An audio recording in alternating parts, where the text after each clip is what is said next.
Right.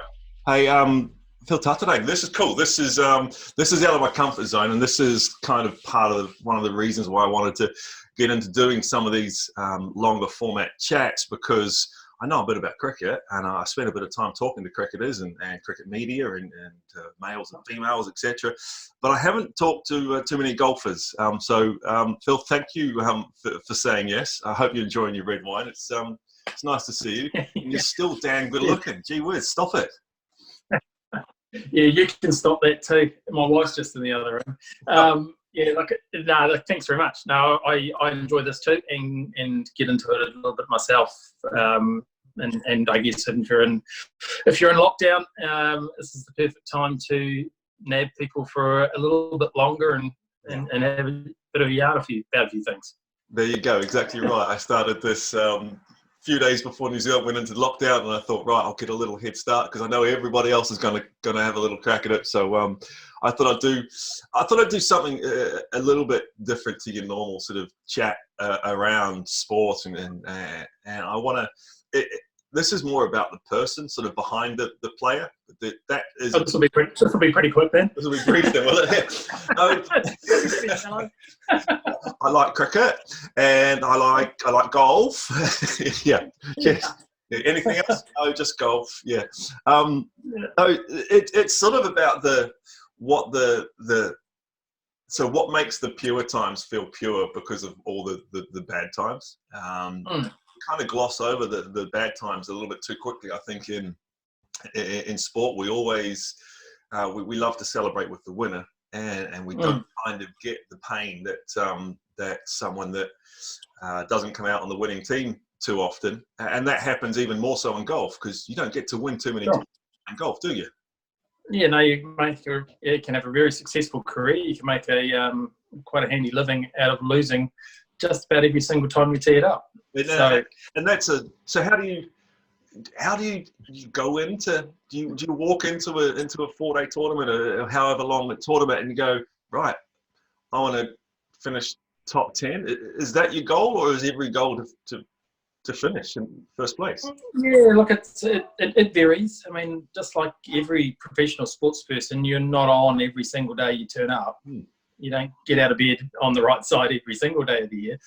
And so, form kind of just wavers a little bit. And it certainly did for me. And at different stages throughout my career when I had injuries and that sort of thing, just actually, even completing 2 rounds and missing the cut may well have actually been a pretty good week, even though you never intend on going home empty-handed. But, it changes. And then there's some weeks where, you've just got that feeling as soon as you turn up, the way that the greens are rolling, the way that you swing in the club, just the way the golf course sets up for you, that you're going to be in contention late on a Sunday afternoon. And so it varies a little bit. In my career, I wasn't good enough to turn up each week and have the goal of winning, and feeling like that, was a realistic goal to achieve each and every week. So, yeah, it changes. I think the most unique thing about golf is that for those people that are listening at home that have a 9 to 5, and that it is to try and put it into context, is to go and give your best all the way through until Friday, and you feel like you put in a pretty decent shift for the week. But your boss comes along and says, you know what, thanks very much for turning up, and I know you gave it your best shot, but you know what, it wasn't quite good enough. So come back on Monday and we're not going to pay you on Friday. And you come back on Monday and you give it all your best shot again, and you might be good enough to get a check that week, you might not be. And so, I think a lot of people watch golf, and when they watch golf, of course, they see those people that are collecting big checks on the weekend. You don't see the guys that are already at home or teeing off early on a Sunday and getting a small check. And so it has all sorts of different experiences. Lucky enough, I've had those where you get big checks and those where you don't get any checks. And so I've certainly got the wide range of experience throughout my career to grasp what professional golf's all about. How do you? As a kid, I just done a little bit of background. You know, playing at Waitomo. When was the last time you played Waitomo? Yeah, just a few years ago, actually. Okay, cool. Tried to get back there every now and then. And yeah, but as a kid, when you start playing, and because there's nothing else matters more than winning as a competitive kid. And you're playing golf, and you got to win because that's what kids do when a lot of kids do when they play sport. How did even back then did you realize that you couldn't win every tournament that you went into? Well, it took me a little while to figure that out, to be fair. I mean, lucky enough to learn the game at a young age, about 7 or 8, and you know, fell in love with it pretty quickly. In the sense, I played a lot of team sports, enjoyed the team sports.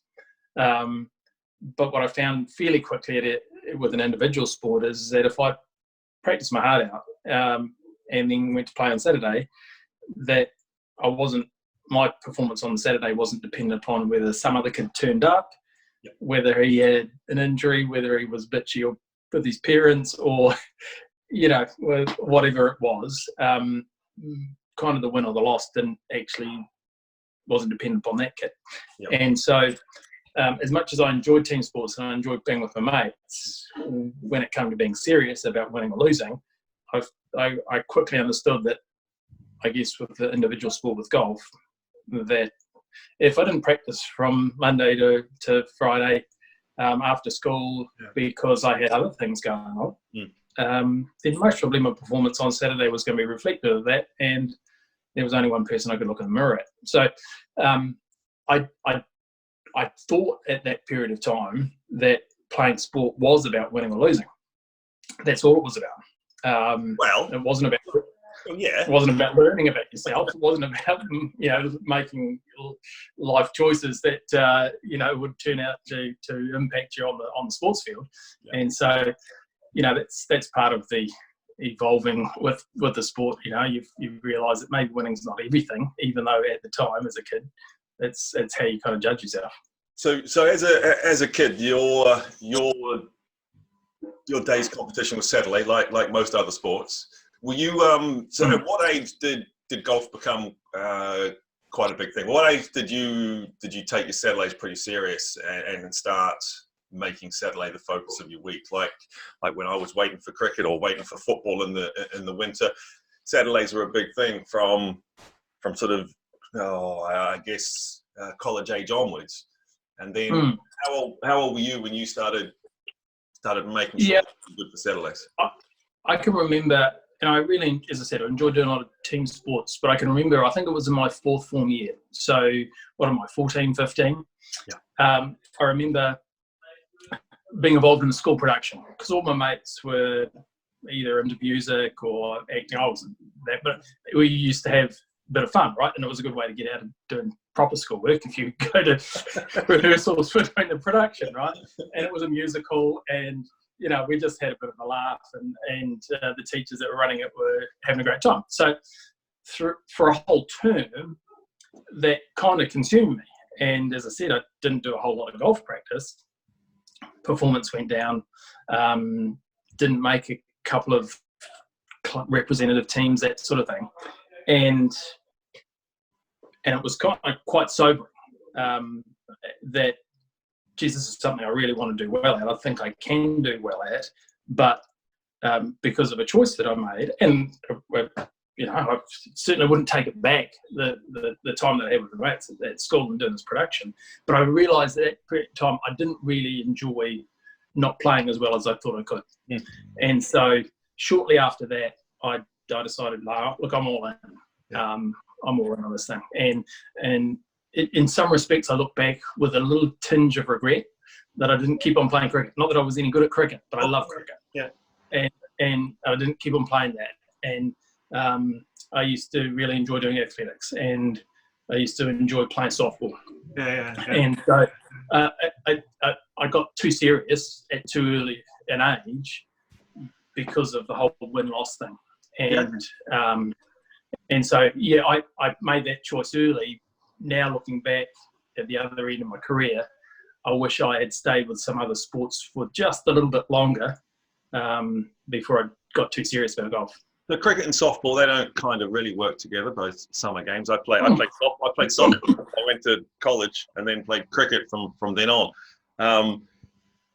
What dragged you out of those? What took you? You just went all in on golf, and just meant that you didn't have any weekend time for round ball, bigger round balls. Yeah, there was no such thing as a white ball when you're playing at college cricket back then. They were around white balls, red balls. Sorry, but I think at the end of the day, I was, I think the whole. You're just a selfish kid that just wanted to play by himself, and the results just. There was a lot of that. There was a lot of that, but I just wasn't that good at it. Those other sports, and you kind of get to that stage in your teenage years where, unless you're that type of personality where you don't take yourself too seriously, full stop. Yeah. I wasn't that kid. I took myself seriously, certainly when it came to golf, and the other sports were a bit of fun. Sure. And I could hang with mates, and I was one of those kids where, and my son's this way now too, and I, and looking at different kids as they're developing, I was one of those kids where, you'd play for 8 hours, and your parents would be, come on, let's go home, let's grab something to eat, let's do something. I was like, why would you want to end now? Why would you want to finish now? I'm having so much fun doing this, whether it was playing golf, playing softball, playing rugby, doing whatever the hell it was. Why would you want to finish now? And so I really enjoyed those other sports. I just wasn't as good at those as I was at golf, and there's only so many seats on the bus, so I guess it got to that stage where I most surely wasn't going to get one of those seats, and trying to be sports a lot more fun. It's a lot more fun when you play. Trying to be a teenager playing plenty of sports isn't necessarily the easiest thing unless you're all in on all sports, because you still got to be a teenager, don't you, Phil? There's only so many Jeff Wilsons to go around. That's true. Yeah, that's true. But I mean, and I wasn't much of a teenager in the sense where it came to parties and doing all those sorts of things. Every now and then, sure, but we lived in the country, didn't really have much of that sort of stuff going on. My parents were school teachers, and I wasn't that into it until I got into it. Then you get into it, and then you've got a decision to make. What do you do on a Friday night? And you hit 21, 22, and you're starting to get a little bit decent at sport, and you've got your golf to play on Saturday morning, and you're 22, and you're thinking, I need to go and hang out with my mates tonight, and it's Friday night, and you make the wrong decision, don't you, Phil? Yeah, I mean, I was making those at the back end of my teenage years, to be fair. That's when I was leaving school, and when I was on the PGA Tour when I was 22. So, in that respect, I grew up fairly quickly. I made a lot of mistakes early. And a lot of people say that's the right way to do it, right? If you're going to screw up early, learn from mistakes, and then you're well set up after that. My wife would argue that I still haven't grown up, and she may well be right. She may well be right. When I'm away, there's 2 kids. When I'm home, there's 3. So yeah. I guess in lots of ways, I was I started drinking when I was 15, 16, going away, hanging out with adults, getting out of my depth and thinking that I could handle my booze. And, I had a couple of shockers at that young age, albeit at the same time being pretty serious about playing golf. And so, as much as anything, there were a lot of wake up calls, I guess, through that period of time, going, is this something that you really want to do? And then you dedicate yourself to it, and then I guess for you it would be like the end of the 5th day of a test match. You've put so much into a performance, regardless of whether the end of that test match came on a Monday or Tuesday or Friday. There's a bit of a release. And so for golfers, that release is a Sunday night. I had a couple of big Sunday nights that that I had to make a bit of a crossroads whether I wanted to continue to be a teenager or try and put a bit more in. Jeez. All right. That's when did you start choosing against going out on a? Let's go back before you turned sort of professional. When did you stop going out on a Friday night to go? Nah, because I need to be good for golf on Saturday. Because we all had those teammates that didn't stop. We had those teammates that didn't turn up. Absolutely. Yeah. Look, I think my dad died when I was 18, and I think that was a little wake-up call for me. Okay. Maybe a big wake-up call, to be fair. Sure. In that I, made a commitment after Dad died that I was going to give it everything I had. Go bone deep, as the All Blacks like to call it. And it seems weird as an 18-year-old giving up drinking. You're not supposed to start by then, right? But yeah. But I just put it aside. I figured that I just needed to make a bigger commitment, and so that was a period of time where challenged a couple of friendships, and it's not that those friendships were based around partying, but they were like, "What's got into you?" And how come going out for a couple couldn't fit in, right? But like anything, I guess I started then the apprenticeship for my professional career. Yeah, like a reprogramming. I thought that, okay, well, this is mostly what you'd need to do if you're a professional, to give it everything, to make sure that you were the first up the next day, you were the first at the range, you were the last to leave, you were, you made sacrifices that, maybe there's a part of you that would prefer to do that, but for your performance, it would mostly be better to do this. So you had to make those choices. Yeah. What sort of there's no book. There's no sort of guidance as to how to become a professional. And we talk about being professional and professionalism, and they always turn up with all their gear and they'll always turn up ready to go. There is no book though. How do you get that right? Yeah, it's a good call. You make a fair bit of judgment call or educated guess. I was really fortunate, actually. I had, with Dad passing away, a couple of uncles that stepped in to kind of fill that void. They didn't know a whole lot about what I was undertaking, to be fair, but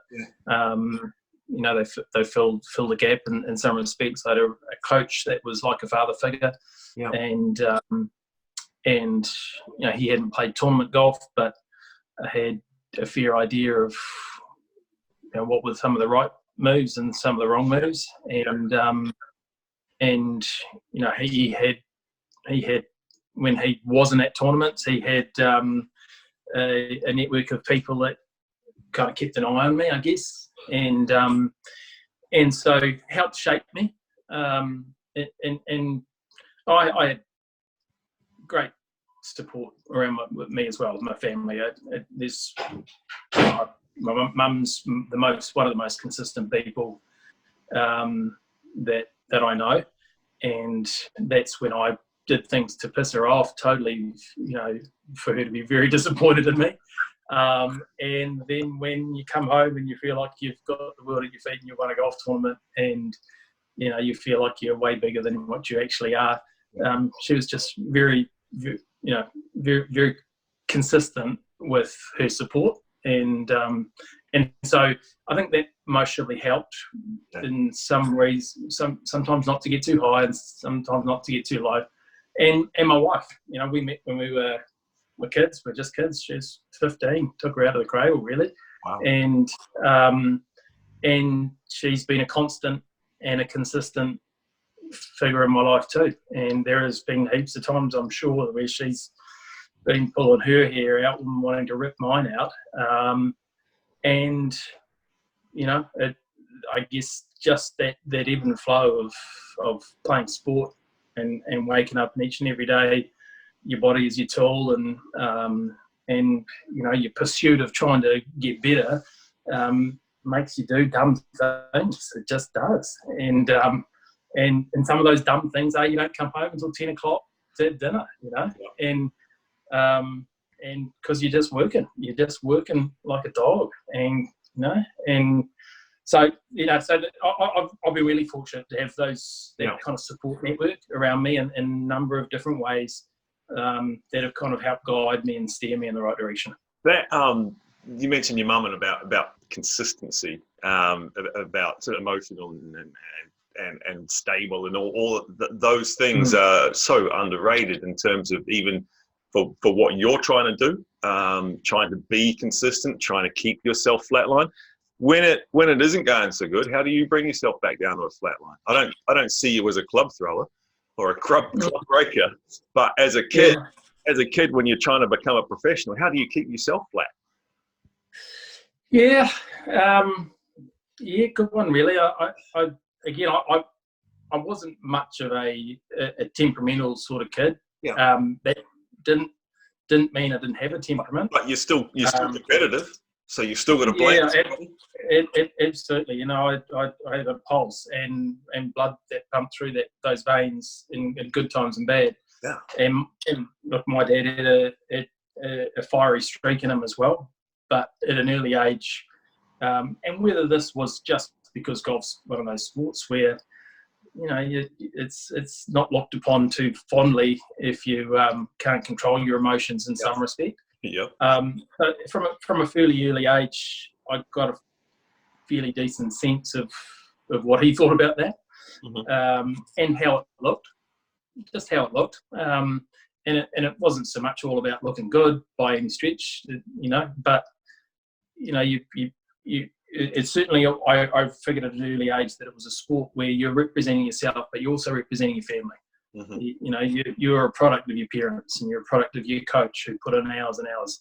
You're a product of all those that supported you. You're a product of your teammates when you're playing in team competitions. And so, I guess I got an early sense of that early days. And when you lost your head, lost your cool, red mist started kind of just floating over the screen, that it was a good wake up call. Give yourself an uppercut, most probably. Now there's this thing, I think golfers and cricket players, cricket bowlers, there's an element of similarity where if you're having a bad day, you still can't walk off the course. I'm having a bad day, I just cannot not bowl. I still have to bowl some over.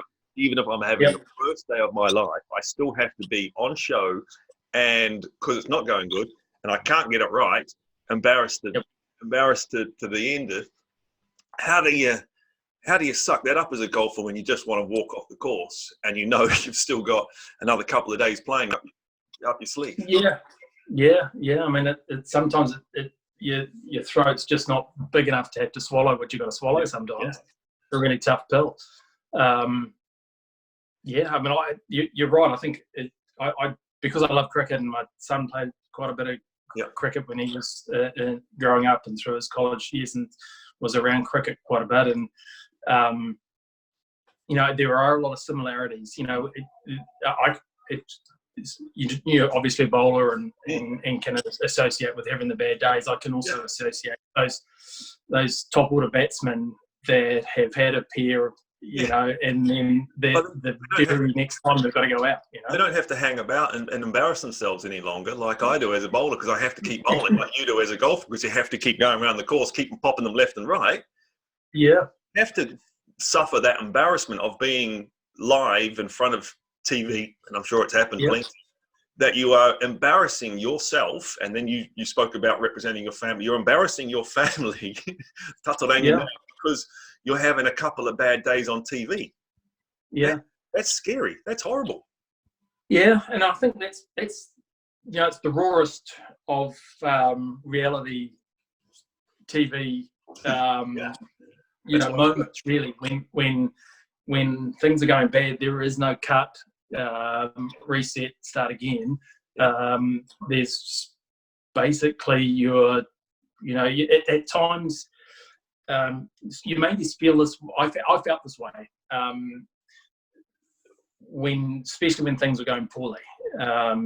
Maybe not so much when things are going well, but certainly when things are going poorly, you feel absolutely naked with the TV screens on, right? That everyone that is watching is analysing each and everything you do when things are going poorly, because it's natural for people to be in fix-it mode.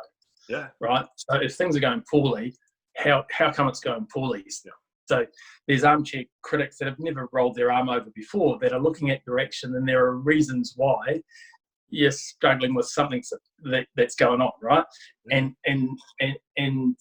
everyone feels at home, thinks they can do a better job than you do.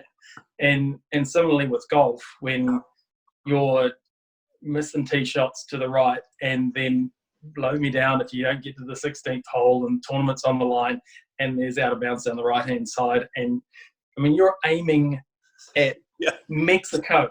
You are aiming so far left that you're in no way are you, and then you miss it over here in the shit, and everyone's at home going, well, I mean the fairway's 40 yards wide, how come we can't hit that? And so look, I mean it is so raw, professional sport and professional sport on TV. I mean it is so raw that there are moments where you just cannot hide. The camera will find you. The moment will continue to find you. And I think that's why you love it, right? Is that you chase obviously the good times, but you're also spurred on by having to endure some of those bad times. What was that 16th hole that you knocked it out right when you were aiming in Mexico? Because that's obviously quite vivid. What was it? Where was that one? No, there's been many a time. There's been many times I've aimed at Mexico. At qualifying school, there are many a times, right, where your soul is laid bare. This is the longest job application. It's over 6 days, for Christ's sake, and that's if you just get exempt to the final stage, let alone having to play 2 weeks before in a 70-hole tournament and be one of 5 guys to get through that stage. And then you get to Q school. Talk us through Q school. How many start at the start of that 6 days? What's the intake? Yeah. I think it's changed a little bit over the years, but I remember when the years that I was going through it, it was, you'd be somewhere around 180 players for 30 or 40 spots, right?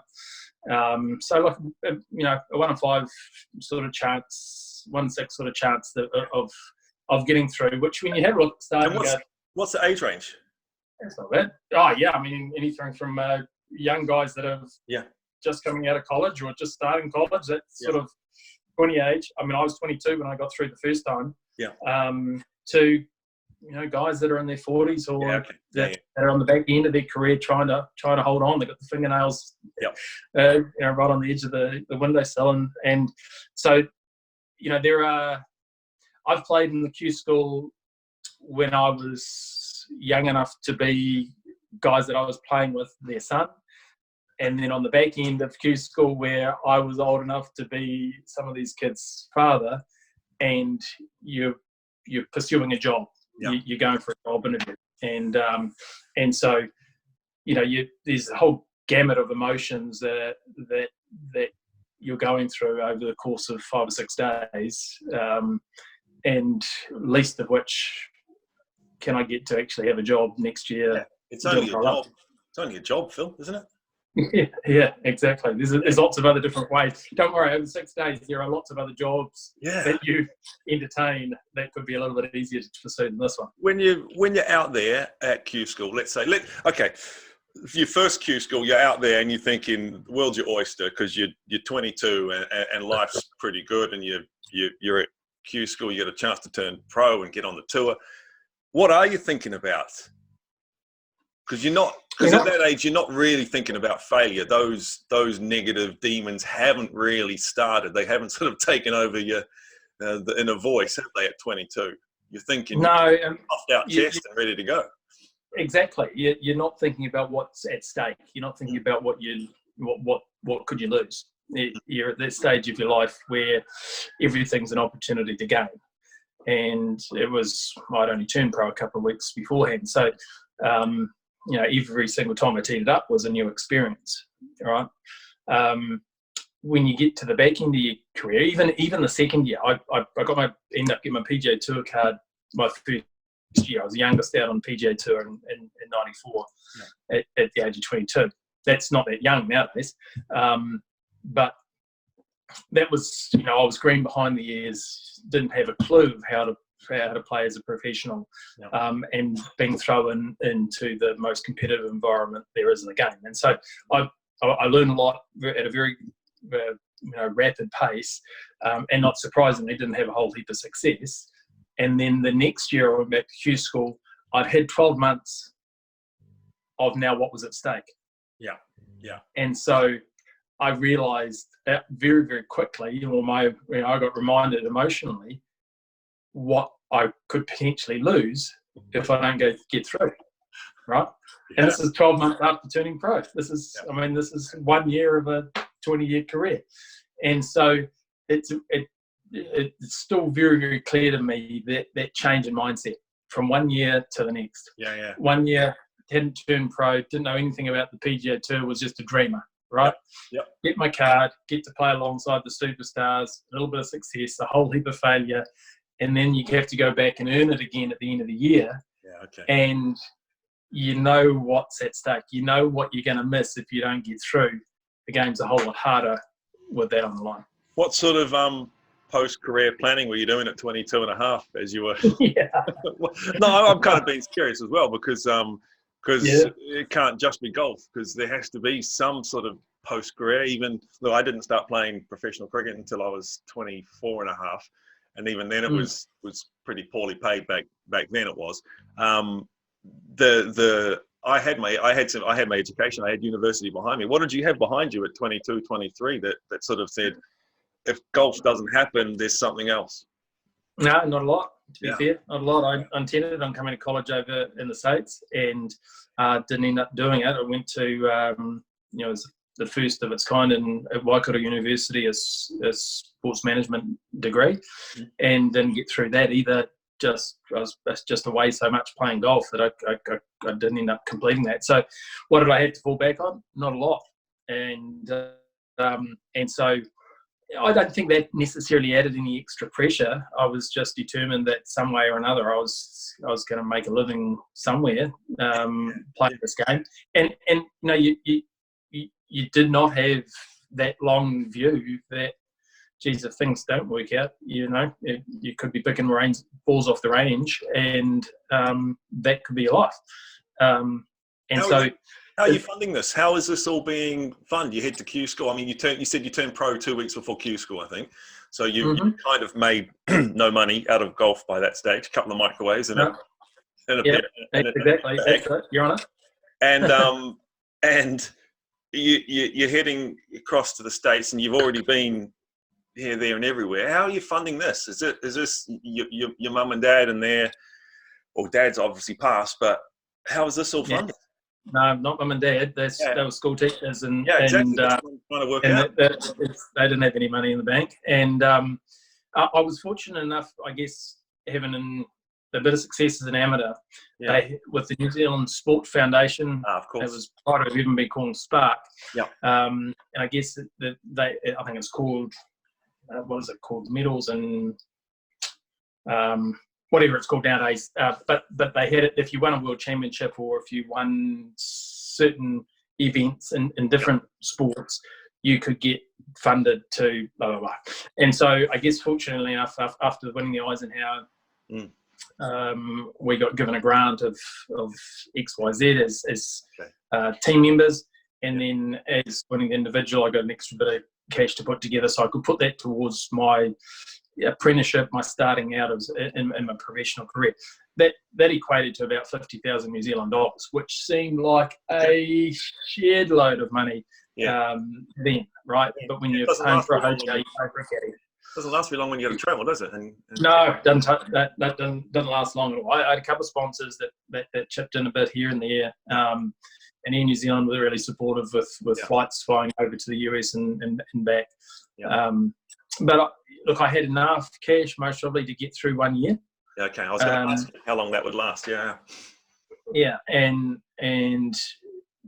I didn't retain my playing card, but I made enough money that year to maybe fund the next year.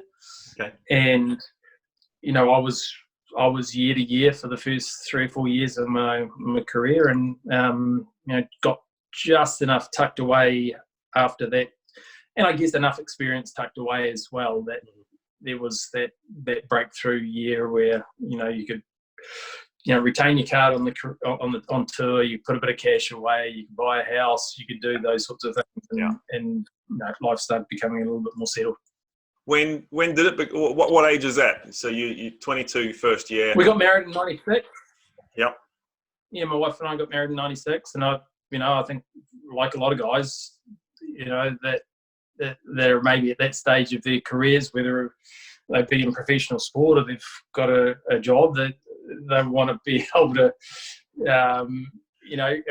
afford the wedding and afford to treat your wife how you want to. And up until that stage, I most probably didn't have that comfort that I could do that. And we took a little bit of a punt in '96 on getting married and buying a house, and going into debt by a couple of $100,000 is quite 20, that makes you 25, 26? Yep. 24 when we got married, actually. And so, it was, we've been together for 7 or 8 years by that stage. So there wasn't too much figuring out we had to do.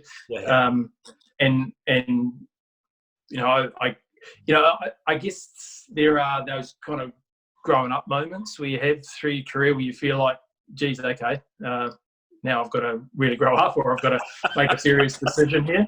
And got some getting married really wasn't one of those, to be fair.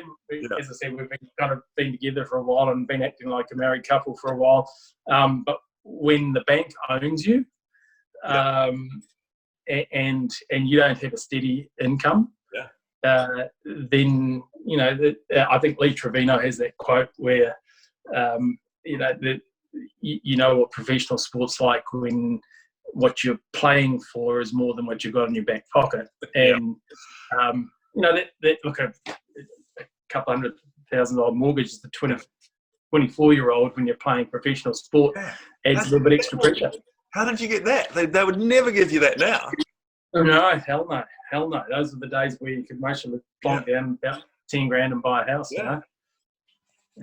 So that's when golf, because there's this also thing that where it goes from where you as a person and a competitor, golf goes from something you love doing to a job.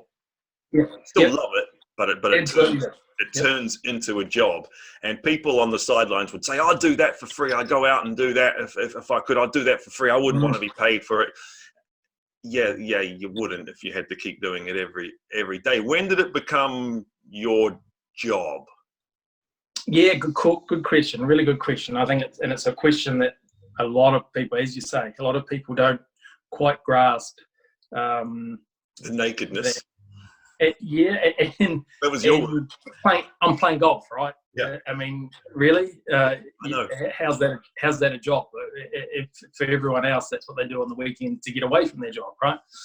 And so, I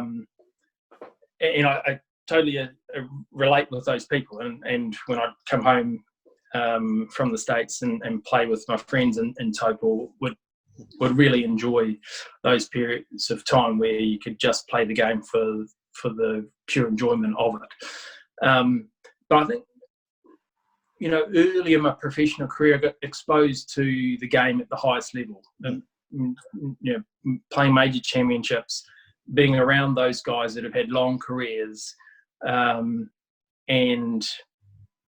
just the micro things that they do throughout their career with their preparation, the business decisions that they make, and just the conversations that you have over practice rounds in the locker room, on the range, those sorts of things. Guys that have been there for 20 years. I remember hitting balls beside Mark O'Meara in Houston one year, and I'm not sure.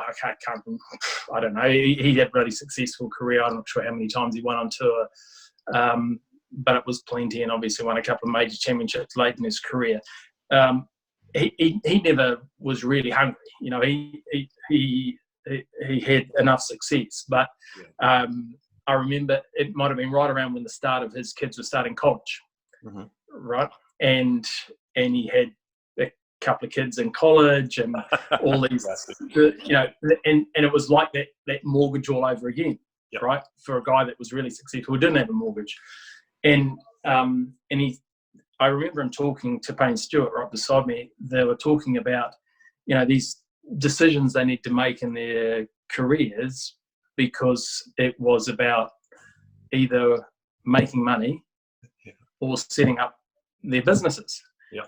And I can still remember it because I'm telling you about it right now. I can still remember it going, really? You guys aren't thinking about just winning the tournament this week, or whether this golf course suits you, or, trying to hit that nice, cute 5-yard draw. You're not thinking about that. You're actually thinking about, hang on, I've got to make some calls on whether I'm going to do this for next, or whether I'm going to take that endorsement deal, or I'm going to play here because it suits my game, because I can make money, because I've got these other curtains going on. It was early in my career where I got exposed to those sorts of decisions where this is a bit more than just playing just for the sake of playing. And quite sobering, really.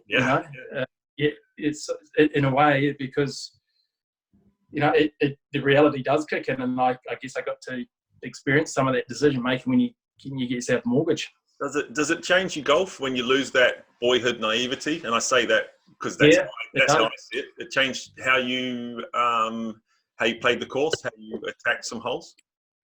Yeah, it does. It really does. And you got to catch yourself. You got to catch yourself at times and make sure it doesn't.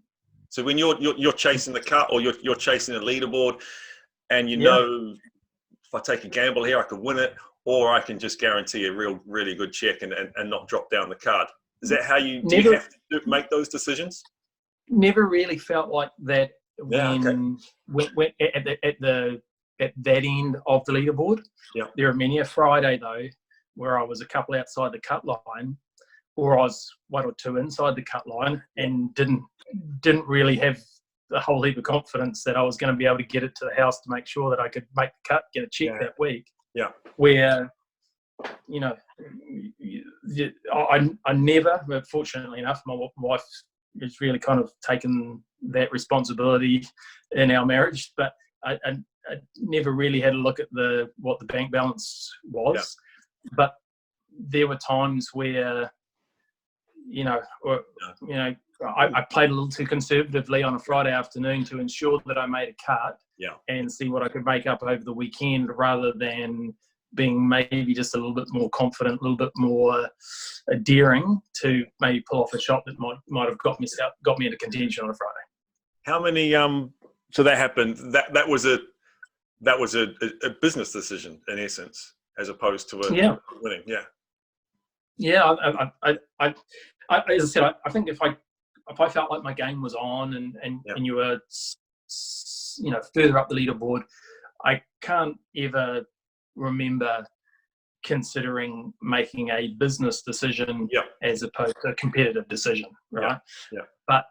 But when you've missed 5 cuts in a row, and you're acutely aware of how much it costs you each week on tour, there are times when you make business decisions on a Friday afternoon to ensure that you get a check that week. That's why they play golf on a Friday, isn't it? They've got to make business decisions. There is some. I see that now. What does Phil Tataurangi, the person, feel when it's good? When you're out there, when you're swinging and it's going sweet, what does that person inside you feel like? Is there a place? Is there a thing? Is there a way you can describe that? Oh, look. Ooh. Have I just lost you? Just lost your video. It's all right. We're back. All right. Let me plug in actually. Look, I think most sports people feel this when things are going well. You feel like you've got all the time in the world, right? You can swing the club as slowly as you possibly can, and you're going to have a stack load of. Sorry, mate, I'm just get things sorted here so I don't slide over. That you feel like you've got all the time in the world. When Federer's playing, it feels like he's not hitting anything hard. He's not running anything down too much, right? And I'm not describing my game like Fredo by any stretch. You know, hey Phil, how you going? When you've got time, and I think I think there's a commonality with sports people. When they feel like things are going well, they've just got all the time in the world, and the ball stays on the club face that split second longer. And if you want to put that little bit extra cut spin on it, or you want to draw it just a little bit more, or you can flight the trajectory. You like playing like with a ping pong ball out there, and there's a sense of numbness that goes with that. There's that heightened feel, but there's a sense of numbness as well. And there's no two doubts about it. I think I bet you when you felt like you could quite literally deliver it on a dime, there would be a blade of grass that your eyes would pick up that you're aiming at, and similarly so with golfers, you can identify your target into millimeters, not feet. I was never that good, mate. Easy. But there was the numbness. Actually, the way you just described the numbness. That's I've never heard it said that way, but I absolutely love it, because I absolutely get what you're saying, and it's even got me a little bit goose pimples thinking of some times when I had that numbness, if you like that. You're just outside of your own head. Did you have to work hard to do that? Did you have to, or were you gifted mentally? Did you have some strong willpower? I got in my way. Unfortunately, I mostly had that a bit more than I backed myself to have it, and I was an over practicer and overworked, and so consequently, mostly some of those moments where I had it, I felt like I needed to earn it just a little bit more, and got in my own way. You had to hit a good one on the driving range to finish. You had to hit a good one to finish. Exactly, and an extra 20, regardless of whether it was just right, an extra 20 would be worth it at some stage, And I look back at those and go, "Oh, you silly old, fart now." And I've got a son who loves the game, and I can, whether he listens or not, I can see those moments. And I can see those moments now with doing some commentary on the PGA Tour. See those moments with young guys that are pursuing it, that are chasing it hard, that have got it. And if they just get out of their own way, they'd have it more often than not. How did you work on that? Something you recognised that you needed to work on, or you just got better at seeing what you were doing? Yeah, you got a little bit better and got some advice. Guys on tour, wily old veterans that have been there, done that, and made those mistakes, and they tried everything they could to stop me from practicing, and how about we just go and have a milkshake or something like that instead of going to the range. And they were trying to give you advice that came across as sort of they were trying to put you off. Yeah, or they weren't as disciplined or determined as I was. Okay, yeah. And it was like, seriously? Oh, I'll go on the range, Yeah. So what I shot 66 today, there is improvement out there, so I'm going to go and try and find it. Yeah. And it wasn't until my early 30s, to be fair, maybe shortly after I had my son, or my wife had our son, and became apparent that there was, this is a terrible indictment to my wife, but there was something greater to go home to than hitting some more balls on the range. Yeah. And I think the less I practiced at that stage of my career, the better I got. There's so I look at in that same sort of scenario. I look at Ross Taylor. He had kids reasonably early in his sort of career, but when the kids have been, as I got older, he's just got better as a player, and that ability to go home and switch off and just be a dad is. I'm a little bit jealous of these guys that had kids when they were playing, because I would have loved to have been able to go home and switch off, as opposed to go home and not sleep for 5 nights in a row. Yeah. What your sleep patterns when you were playing? Never used to sleep a lot, to be fair, on the road. Yeah. I go more shorter periods, but high quality. But never had too much trouble getting to sleep, but didn't need a lot of it on the road. And then when I'm off the road, away from playing on the road, I enjoy the sleeping. What does your travelling party look like when you're going good? When you're at the top of your game? How many in your travelling party? There's a caddy that you travel with, I assume. Yeah. Coach you travel with, I assume. Not all the time. I fits and starts with only had a couple of coaches through my career, and didn't spend a whole heap of time with them on tour, to be fair. I used to do work with them away from the tour, and when I'd go out, I'd just try and go and play. I mean, I got with my wife and I, kind of being young and starting out, we travelled a lot until the kids kind of came along. She was on the road the entire time, so the two of us got to experience a lot of that prior to kids. Caddies, it generally had Kiwi caddies or Antipodeans if they were out of work for a couple of weeks. But usually, if you couldn't talk cricket or rugby, it was tough to get a conversation on with me. Is that so? How much did you value? So when you're numb, go back to that being numb. Yeah. When you're numb, you've just hit the cleanest little cut, and it's landed 3 feet away. What are you talking about? Because you want to stay numb, you want to keep that feeling, but you can't be that high level intensity for the whole time. So what are you doing in between shots? Yeah, we're recalling scoreboards or game reviews. I was fortunate enough to have a couple of really good mates of mine that caddied for me. They were equally as much into sport as I were, and they had their teams, and they didn't always align with mine. And so, we used to talk sport for the most part.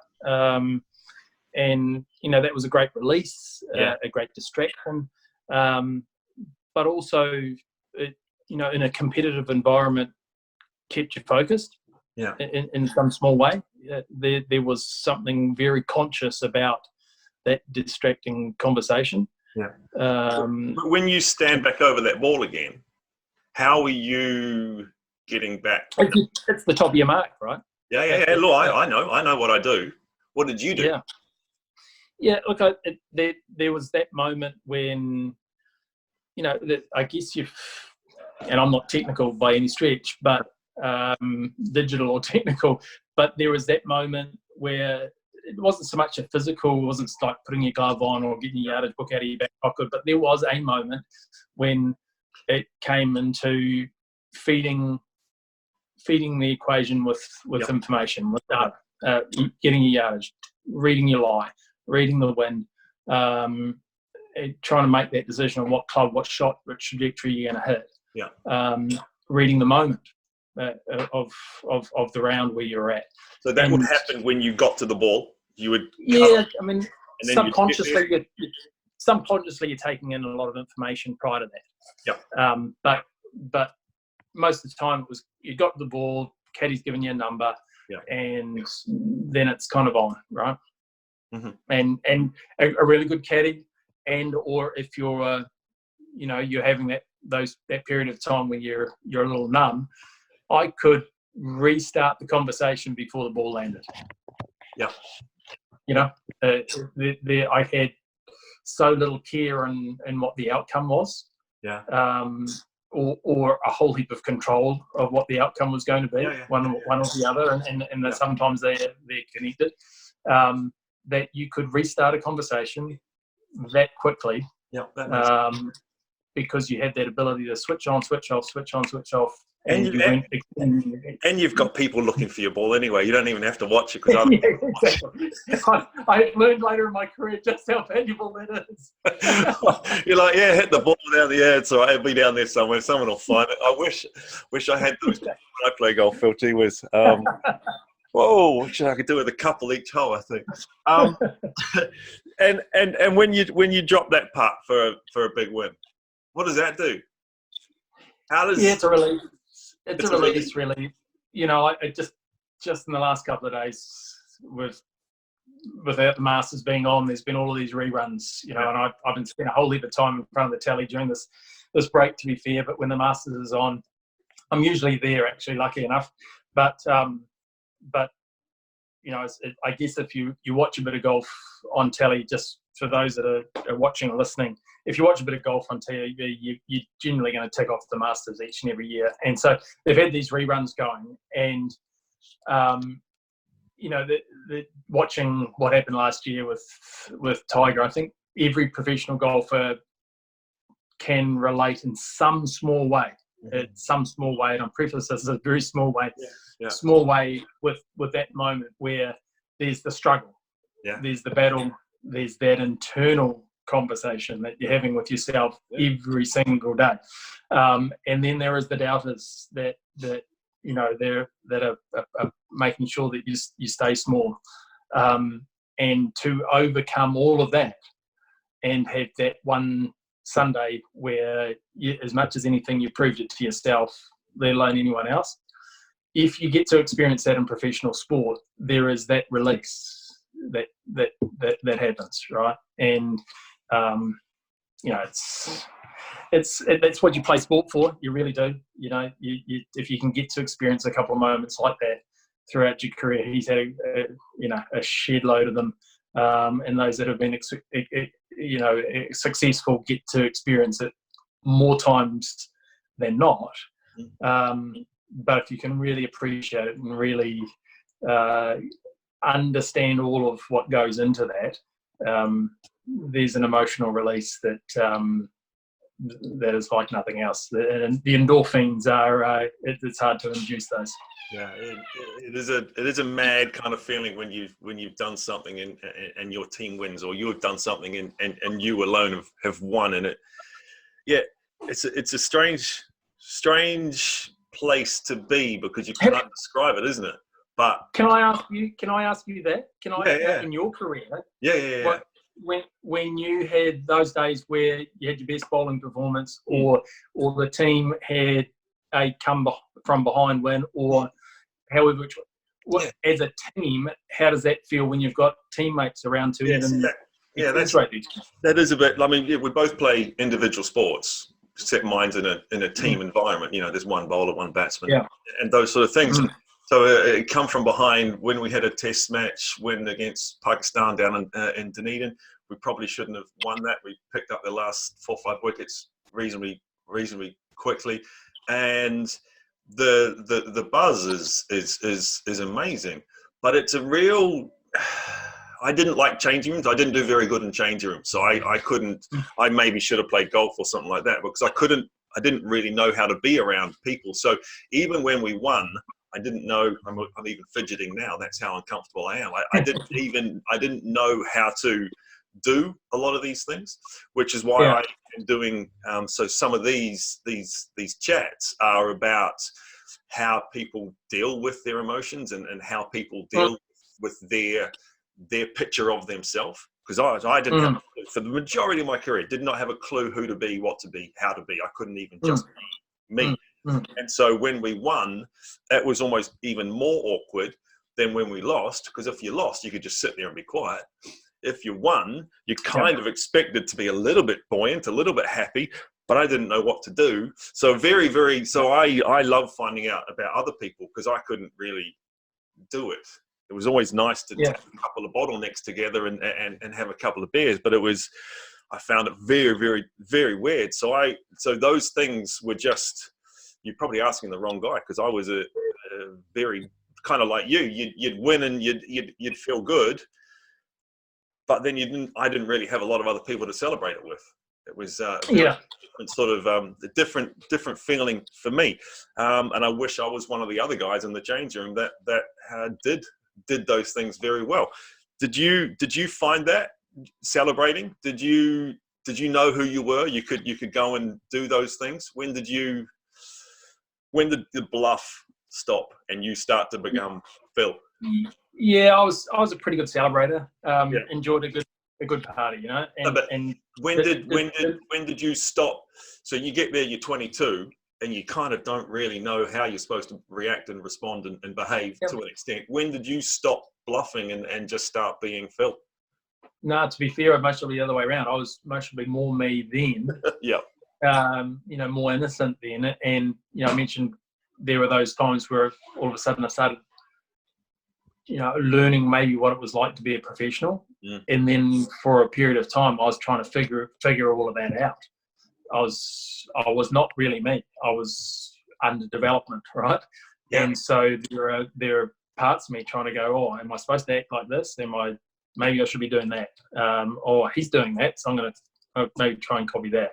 And there was that period of time where I wasn't really being that, and so I lost myself a little bit. Yeah. You know, that kind of comes when you jump into the deep end and you realise you're not quite as good a swimmer as you thought you were.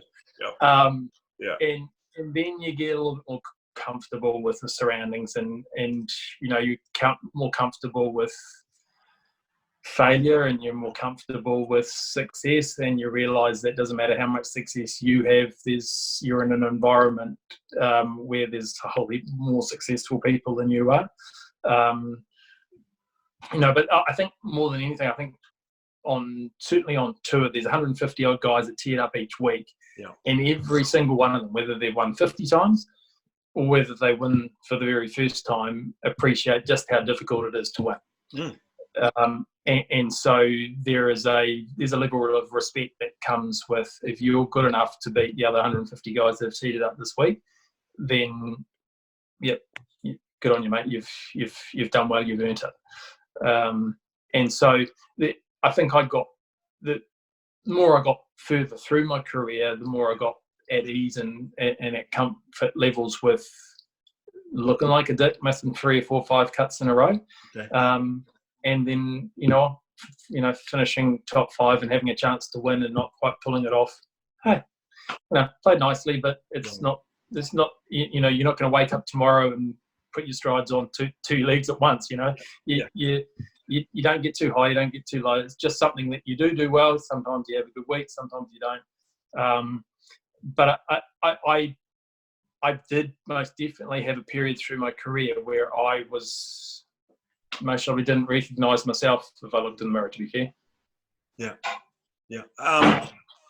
Now, during this downtime, you have done a few of these trick shots, and you're quite good at them. Did you really hit that through the car? In one side of the car and out the other? Yeah. That's tomfoolery. It's another level, but it's still boyish fun, isn't it, as well? I think I can see that in your smile when you talk about it. There, you know, it was 19-year-old son. Yeah. But you're out there. There's a part of me being 19 too. Yeah. And you know, there are moments I can remember, albeit good 30 odd years ago now, when you're in the teenage years and let's do this. I get you to do that, right? It seems like it's the best idea to try that. Yeah. Right? Yeah.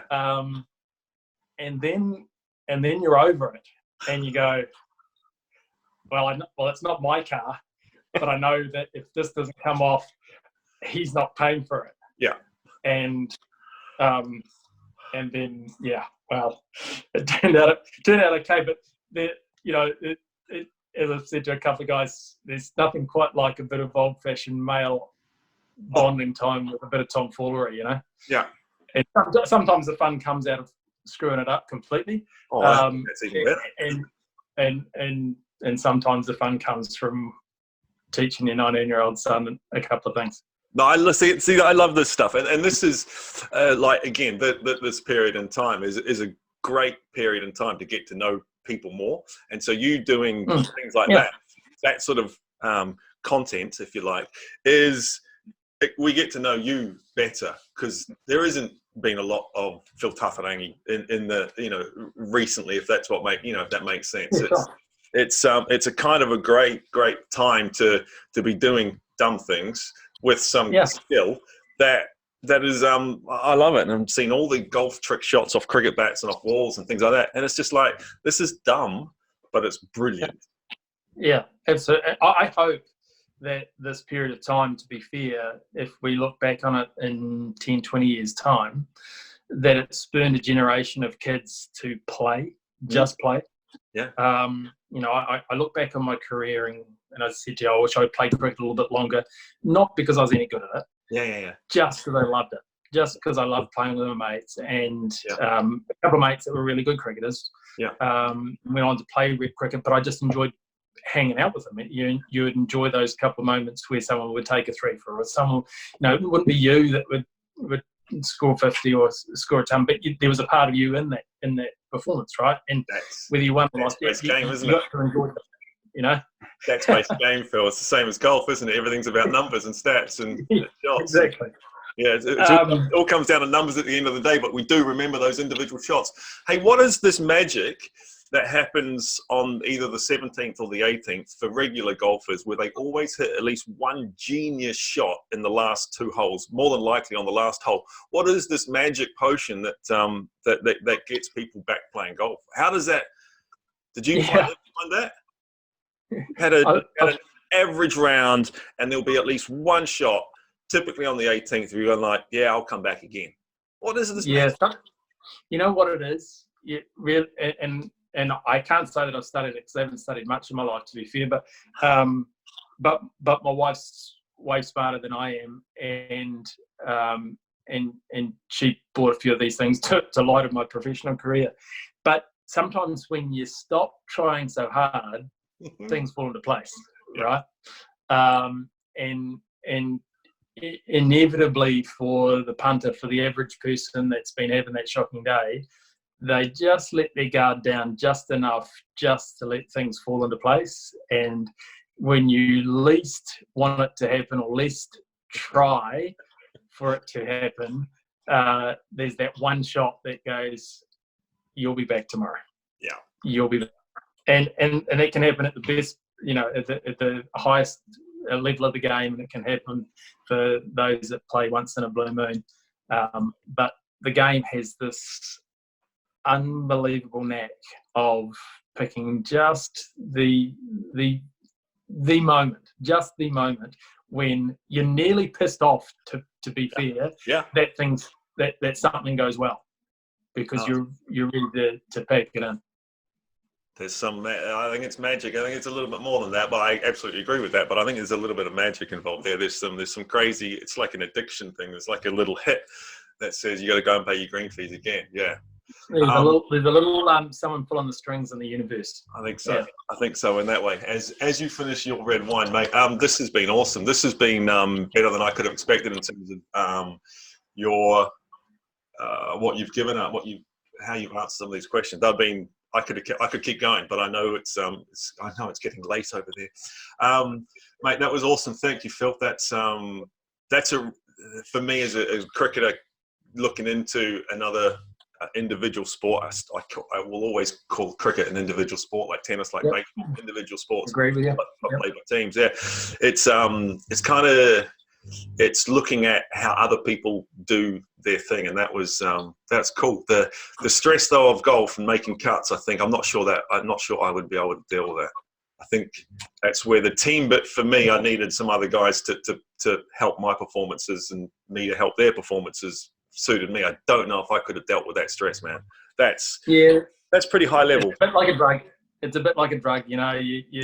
Not that I've been in drugs, to be fair, in my life, but there's that little addictive personality that comes with it, and you know, there's doggedness, and you know, a little bit of arrogance that bugger it, this thing's not going to beat me. You just keep on plugging away, and there are times when making a cut on a Friday afternoon can feel like you've won a golf tournament, and that's part of the game. And I hope that we don't lose it. To be fair, there's part of, you know, at tennis, and that's what it is. There's sport where there's a stipend that's paid to you know, get through the first round or get through the qualifiers to get in the tournament.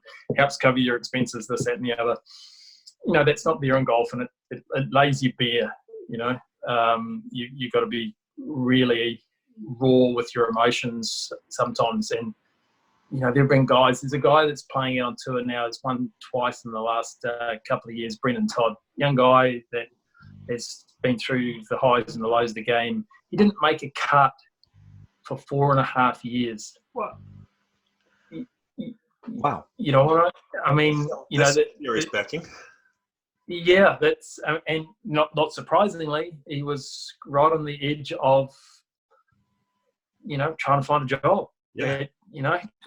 Opening a cafe, or they were moving on, and he's won twice in the last 18 months.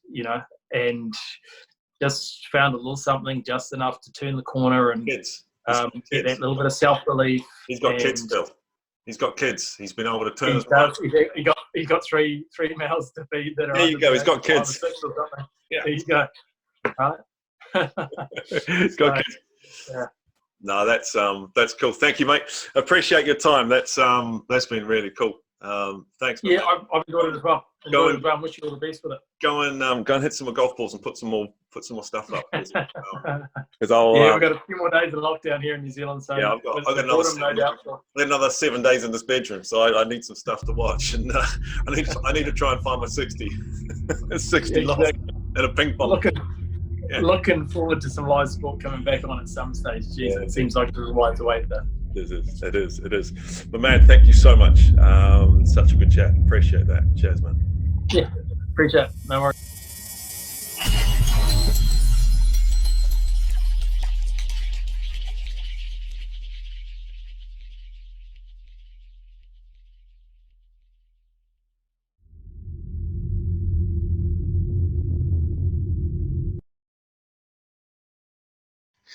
That I won't put up. That's bad. But I was sitting having a glass of wine last night in my isolation. I've done 8 nights now of isolation back in the UK. So it's.